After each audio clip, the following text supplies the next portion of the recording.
Good morning all of you. मैं आज set लेके आया हूँ। सेट एक समुच्चय है, हम हिंदी में समुच्चय कहते हैं। समुच्चय एक विशेष टॉपिक है, तो आज मैं इसके बारे में आपको बताने वाला हूँ। ये सारे फार्मूले जो है सेट के हैं, आप समझिए। पहले तो हम इसकी कुछ परिभाषाएं जो होती हैं उसको समझ लें। जैसे देखिए, पहले तो हमें ये समझना चाहिए कि सेट किस गणितज्ञ ने दिया था ना।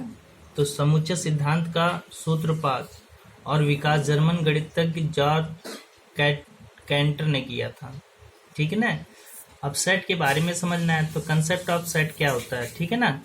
वस्तु के उस संग्रह को समुच्चय कहते हैं जिसमें सम्मिलित प्रत्येक वस्तु किसी गुण विशेष को संतुष्ट करती है।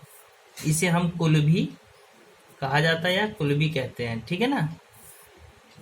अब यहाँ पे हमने क्या दिया है, समुच्चय के अवयव, ठीक है ना। एलिमेंट्स ऑफ सेट, किसी समुच्चय में संग्रहित प्रत्येक वस्तु उस समुच्चय का अवयव अथवा सदस्य कहलाती है।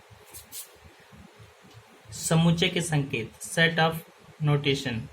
आप ये देखिएगा जरा, इसमें मैं आपको ये बताना चाहूंगा कि सेट को कैसे प्रदर्शित करते हैं। समुच्चयों को अंग्रेजी की वर्णमाला मतलब बड़े अक्षर कैपिटल लेटर से ABC से लेके XYZ से प्रदर्शित किया जाता है, ठीक है ना। समुच्चयों के अवयवों को अंग्रेजी के वर्णमाला के छोटे अक्षर, ठीक है ना, छोटे अक्षर स्मॉल लेटर ABXYZ तक प्रदर्शित किया जा सकता है, ठीक है ना। समुच्चय में किसी अवयव की उपस्थिति को विलोंग से, ये विलोंग का चिन्ह है, आप इसको देखिएगा, बहुत इंपॉर्टेंट है ये विलोंग का चिन्ह, ठीक है ना। विलोंग माने क्या, समाहित होना, ठीक है।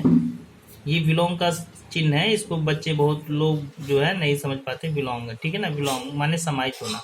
और अनुपस्थित अवयव को नॉट विलोंग, ठीक है। जो अनुपस्थित सेट में अगर कोई पद नहीं होता तो इसको नॉट बिलोंग से दिखाते हैं, ठीक है ना, से प्रदर्शित किया जाता है।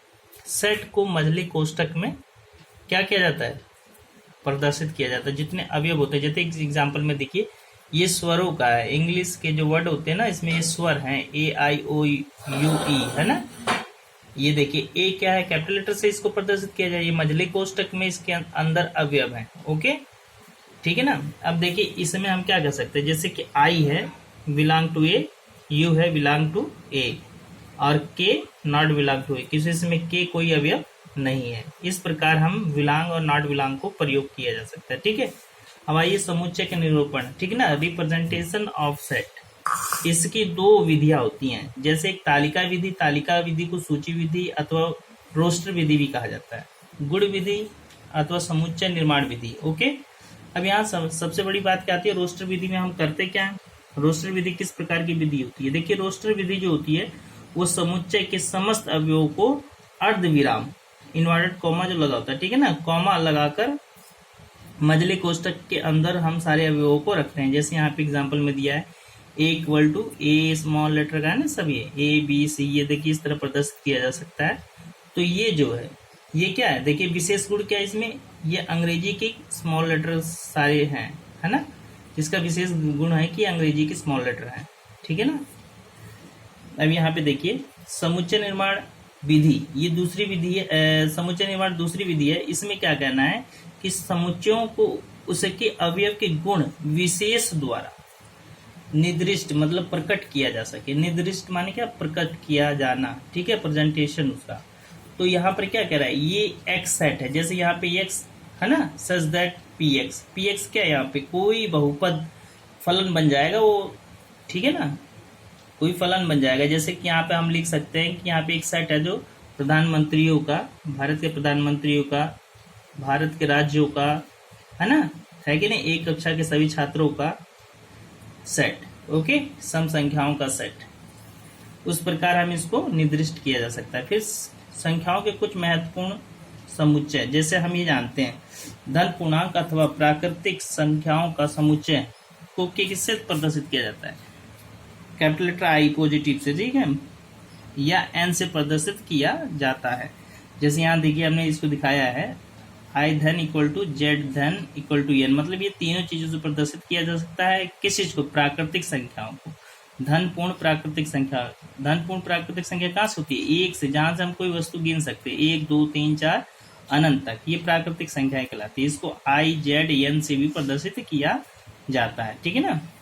देखिए पूर्ण संख्याओं का समुच्चय है कि नहीं, इसमें डब्ल्यू से, ठीक है, डब्ल्यू से प्रदर्शित किया जाता है। तो आप जो समझिएगा होल्स नंबर का मतलब है जीरो और ऐड कर देंगे इसमें, 0 1 2 3 4 से लेके अनंत तक। ओके, ये पूर्ण प्राकृतिक संख्या कहलाती है। ऋण पूर्णांकों का समुच्चय जिसको ऋण आई ऋण और जेड ऋण से प्रदर्शित किया जा सकता है, जैसे यहाँ पे दिखाया हुआ है ना, ऋण 1 से ऋण 2 ऋण 3 अनंत तक। ऋण की सारी संख्याएं जो होती है ऋणोत्तर संख्याएं होती है। इसको आई माइनस मतलब ऋणात्मक दिशा, जेड ऋणात्मक दिशा से दिखाया जा सकता है, ठीक है ना। पूर्णांक का समुच्चय आई और जेड से प्रदर्शित किया जाता है।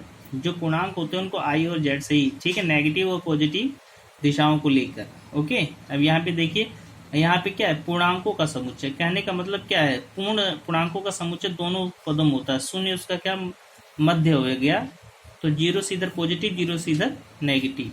ये सारी संख्याएं जो होती है पूर्ण संख्याएं होती है, इसको आई जेड से दिखाया जाता है। परमेय संख्याओं का समुच्चय क्यू से प्रदर्शित किया जाता है। किससे प्रदर्शित किया जाता है, क्यू से प्रदर्शित किया जाता है। ओके, किसकी, परमेय संख्या। परमेय संख्या होती क्या है, ये एक ऐसा सेट होता है x that x P upon Q, मतलब क्यू ये क्या अंश बटे हर में होगा, ठीक है, डिनोमिनेटर एंड न्यूमरेटर में होगा, जबकि पी और क्यू बिलोंग टू आई, जबकि q not equal to 0। Okay, हर 0 नहीं होना चाहिए, नहीं तो वो परमेय संख्या नहीं कहलाएगी। फिर यहाँ पे देखिए धनात्मक परमेय संख्याओं का समुच्चय क्यू से प्रदर्शित किया जाता है। जो धनात्मक परमेय संख्याएं होती हैं क्यू पॉजिटिव से प्रदर्शित किया जाता है। अपरमेय संख्याओं का समुच्चय टी से प्रदर्शित किया जाता है। ओके, टी से किसका, ये अपरमेय समुच्चयों का, मतलब अपरमेय संख्याओं के समुच्चय जो होंगे उसको टी से प्रदर्शित किया जाएगा। X such that X belong to R, real number होंगे सब, ठीक है ना, X not belong to Q. फिर यहाँ पे देखिए आपको क्या है, वास्तविक संख्याओं का समुच्चय जिसमें प्रत्येक तथा जिसमें परमेय तथा अपरमेय संख्याओं का सम्मिलित क्या होता है, सम्मिलित होती है, वो क्या कहलाती है, उसे आर से प्रदर्शित किया जा सकता है।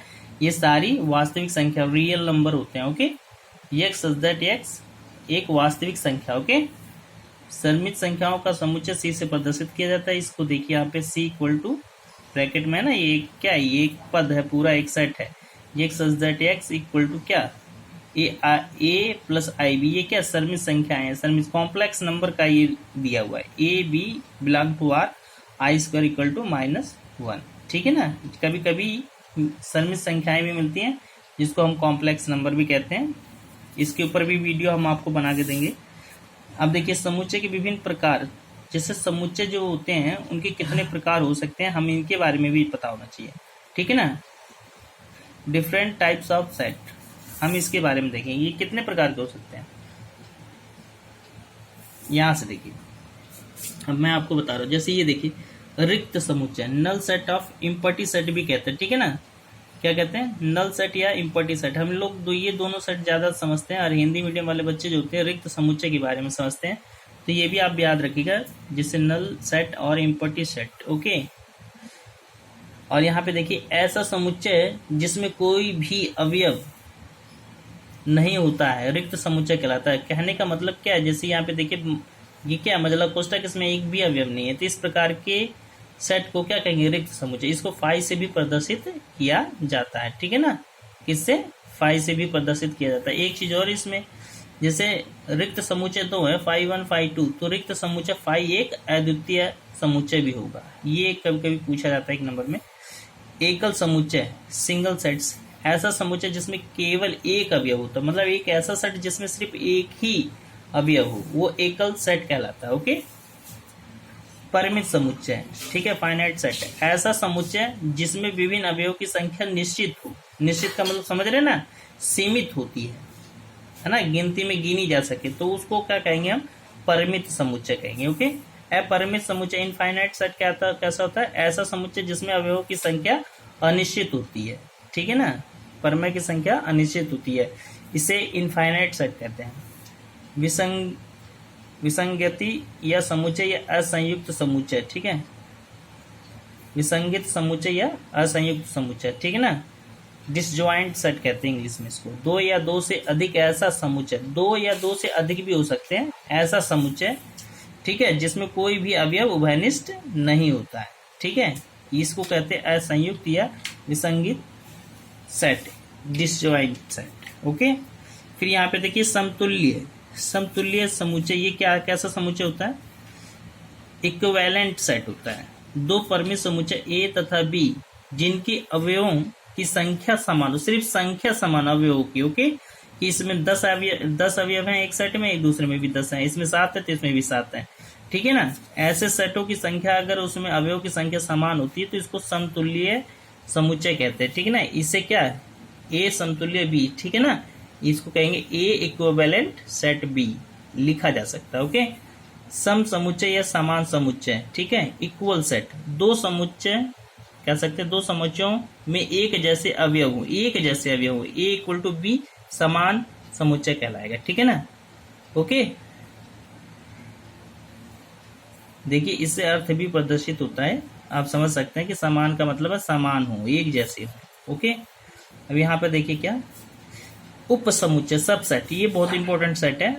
उप समुच्चय सबसेट, यदि दो समुच्चय, कितने, यदि दो समुच्चय ए एवं बी इस प्रकार है कि ए के प्रत्येक अवयव बी में हो, ठीक है ना, ए के प्रत्येक अवयव बी में हो।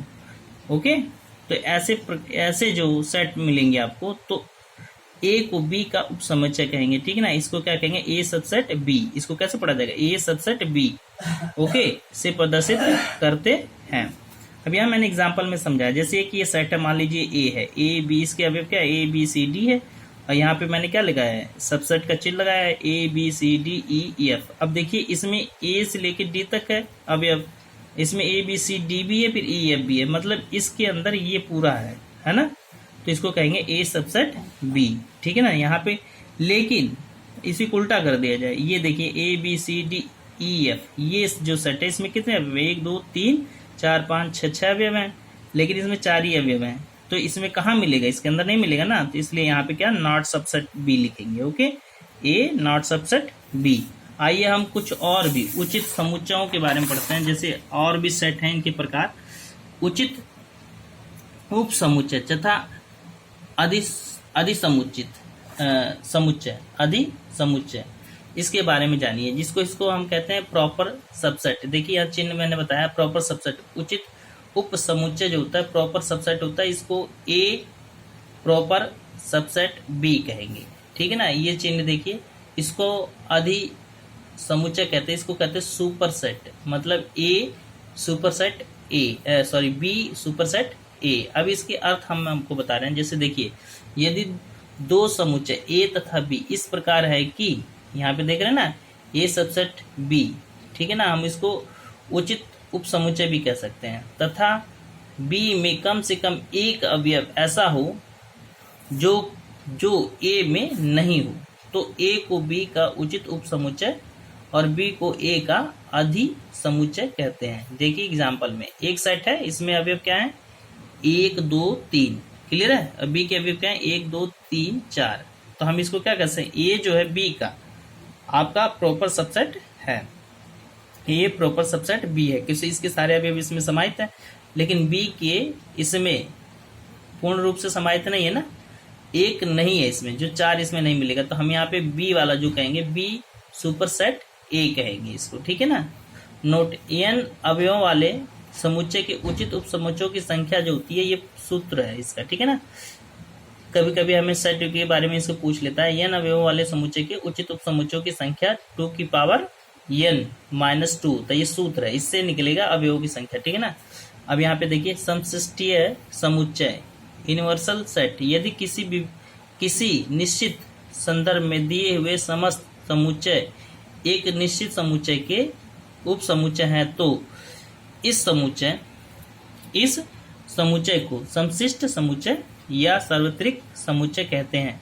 इसे U से प्रदर्शित किया जाता है। कहने का मतलब देखिए एग्जांपल मैंने दे रखा है, एक सेट है, इसमें 2 अवयव हैं, 1 और 2, बी एक सेट है, इसमें 2 3 4 अवयव है, सी एक सेट है, 2 4 6 8 सब है ना। तो इन सभी का जो यूनियन बनेगा, जैसे A union B, B union C, तो इन सभी के जो सारे अवयव हो इसमें समाहित हो, इसी को कहेंगे सार्वत्रिक समुच्चय, ठीक है ना। देखिए 1 2 इसमें भी है, 2 3 4 इसमें मिल जाएगा, फिर यहाँ देखिए 2 4 6 8 ये इससे सारा मिल जाएगा, 2 4 6 8 है ना। तो ये क्या हो गया, तीनों का A union B union C, ये कहलाएगा सार्वत्रिक समुच्चय। Okay, universal set. अब यहाँ पे आइए, घात समुच्चय, पावर सेट, ठीक है ना। समुच्चय ए के सभी उप समुच्चयों, है ना, उप समुच्चयों के समुच्चय को ए की घात समुच्चय कहते हैं, इसे पी ए से प्रदर्शित करते हैं। अब पावर सेट की बात कर रहे हैं, ठीक है ना। तो यहाँ पे देखिए पावर सेट की बात क्या हो रही है, यदि एक सेट है ए, इसके अवयव है 1 2 3, अब इसमें कितने पावर सेट बनेंगे, देखिए जैसे क्या बनेगा, 1 का सेट, 2 का सेट, 3 का सेट, फिर 2 2 का सेट बनेगा ना। तो 1 2 फिर 1 3 फिर 2 3 फिर 3 1 2 3, यही सेट बनेगा। इसके बाद एक रिक्त समुच्चय इसमें ऐड कर दिया जाता है, तो ये 5 जिसको दिखाया जाता है, ठीक है ना। अतः ये सारे जो अवयव बनेंगे नए, है ना, ये 1 2 3 4 5 6 7 8 हो गए ना 5 को लेके, तो इन सबका एक टोटल समुच्चय बनाया जाएगा, ठीक है ना। जो अवयव हैं उनके सेट, फिर उनके भी सेट जो बनेंगे, इसी को पावर सेट कहते हैं, ठीक है ना। नोट घाट, इसमें एक इम्पोर्टेंट बात क्या है, घात समुच्चय का जो प्रत्येक अवयव एक समुच्चय होता है, ठीक है ना, प्रत्येक अवयव एक समुच्चय होता है। और कभी कभी हमें पूछ लेता है कि इसमें कितने क्या बनेंगे, पावर सेट बन सकते हैं, इसमें कितने बन सकते हैं। तो ये ना अवयवों वाले समुच्चय के घात समुच्चय के अवयवों की संख्या निकालनी है, तो इसमें क्या लगता है, सूत्र होता है 2 की पावर n। अगर हमें ये पता चल जाए कितने अवयव हैं 3, तो यहाँ 3 रखेंगे, है ना, तो 2 की घात 3 का मतलब 8, है ना। कितने अवयव बनेंगे समुच्चय घात के, 8 अवयव बनेंगे, इससे हम डायरेक्ट निकाल सकते हैं, ठीक है। अब समुच्चयों पर संक्रियाएं, ठीक है, ऑपरेशन ऑफ ऑन सेट, ठीक है ना। जैसे देखिए समुच्चय का संघ अथवा सम्मिलन, यूनियन ऑफ सेट, दो समुच्चय ए एवं बी, दो समुच्चय ए एवं बी का संघ अथवा सम्मिलित, जबकि प्रत्येक अवयव प्राप्त किया जा सकता है ना। दो समुच्चय ए एवं बी का संघ अथवा सम्मिलित, जबकि प्रत्येक अवयव प्राप्त किया जा सकता है, उसके ए यूनियन बी से प्रदर्शित किया जाता है। किससे प्रदर्शित किया जाता है, ए यूनियन बी से प्रदर्शित किया जाता है। अब देखिए इसको नेक्स्ट क्या है, ये यूनियन ऑफ सेट है। आप समझ सकते हैं कि अभी मैंने आपको एक बताया था सेट, ठीक है ना, अभी आपको एक सेट मैंने बताया था जिसको यूनिवर्सल सेट कहते हैं, ये ऊपर समशिष्ट वाला, सेम उसी तरह ये भी यूनियन में आपको उभयनिष्ठ सभी पदों को लिया जाता है, ठीक है, यूनियन सेट में।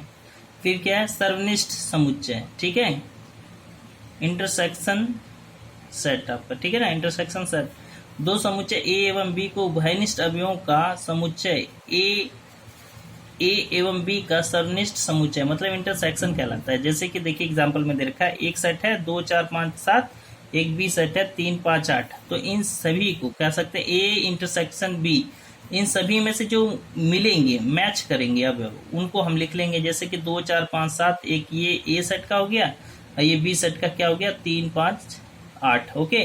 तो ए इंटरसेक्शन भी क्या होगा, इनमें से उभयनिष्ठ, देखिए 5 इसमें भी 5 इसमें भी, अगर 2 इसमें भी होता 2 इसमें भी तो यहाँ पे हम अवयव की संख्या लिख देते, तो ये सिर्फ 5 मैच हो रहा है, तो ये क्या होगा ए इंटरसेक्शन बी, ठीक है ना। यहाँ पर उल्टा ये दिखाई देता है तो इसको यूनियन कहते हैं, यूनियन में दोनों अवयवों के सम्मिलन को लिखा जाता है, ठीक है ना। अब दो समुच्चयों का अंतर, ठीक है, डिफरेंस ऑफ टू सेट, यदि ए एवं बी दो समुच्चय हैं तो ए में से बी के सभी अवयव हटाने पर जो समुच्चय शेष बचता है उसे ए से बी का अंतर समुच्चय कहते हैं, ए माइनस बी से प्रदर्शित किया जाता है। जैसे यहाँ पे मैंने एग्जांपल में दे रखा है, ए दिखाई दे रहा है ना, 1 2 3 4, ये इसके 4 अवयव हैं, इसमें भी 4 अवयव हैं, 2 4 6 8। अब हमें ए माइनस बी निकालना है, तो ए वाले सेट को रखेंगे, बी वाले सेट को रखेंगे, ओके। अब इसमें से घटाएंगे, तो 2 कट रहा है, 4 कट रहा है, तो शेष कितना बच रहा है इसमें 1 और 3, यही ए माइनस बी होगा, ओके। अब यहाँ पे आइए पूरक समुच्चय, ठीक है ना, कॉम्प्लीमेंट ऑफ सेट, ये बहुत इंपॉर्टेंट है, इस पे सवाल बहुत आते हैं, ठीक है। इसको क्या कहते हैं, पूरक समुच्चय, हम इंग्लिश में क्या कहते हैं, कॉम्प्लीमेंट सेट, ठीक है ना।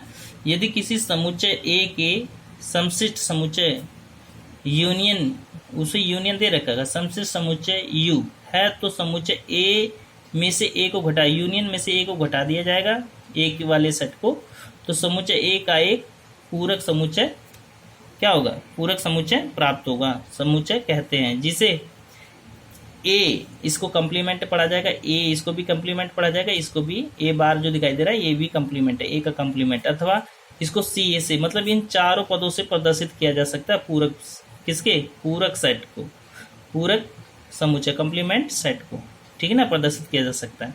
ये मैं आपको बता दूंगा, जैसे कि यूनियन में से जो पद मिलेगा ए का वो घटा देंगे, जो शेष बचेगा यूनियन में वही इसका पूरक होगा, ठीक है ना। दो समुच्चय का सम्मित अंतर, ठीक है ना, symmetric difference of two set. यदि ए एवं बी दो समुच्चय हैं तो ए माइनस बी तथा बी माइनस ए के संग समुच्चय को समुच्चय ए एवं बी का, ठीक है ना, सम्मित अंतर कहते हैं, ठीक है ना। इसको क्या पढ़ेंगे, यहाँ पर दिखाई दे रहा है सम्मित, ए सिमेट्रिक का आप कह सकते हैं, ठीक है, ए सिमेट्रिक बी, इसको भी देखिए इस तरह भी प्रदर्शित किया जाता है, ए सिमेट्रिक बी से प्रदर्शित किया जाता है, ये इसका सूत्र है, ठीक है। A symmetric B equal to A symmetric B equal to, मतलब इस तरह भी इस तरह प्रदर्शित किया जा सकता है। तो A minus B union B minus A, इन सबका जो सेट बनेगा उसी को कहेंगे ए सिमेट्रिक बी। ये सूत्र है, इसी सूत्र से लगाया जा सकता है। ओके, आप लोग लाइक नहीं करते हैं, लाइक करिए, शेयर करिए, ठीक है ना। मैं सारे अभी तो सूत्र बताऊंगा, इसके बाद सारे पे सभी सवालों को लगाया भी जाएगा, ठीक है ना। अभी तो कई वीडियो बनानी है सिर्फ सूत्र की ही, ठीक है ना। तैयारी करते रहिए, मेहनत करते रहिए। Okay, bye.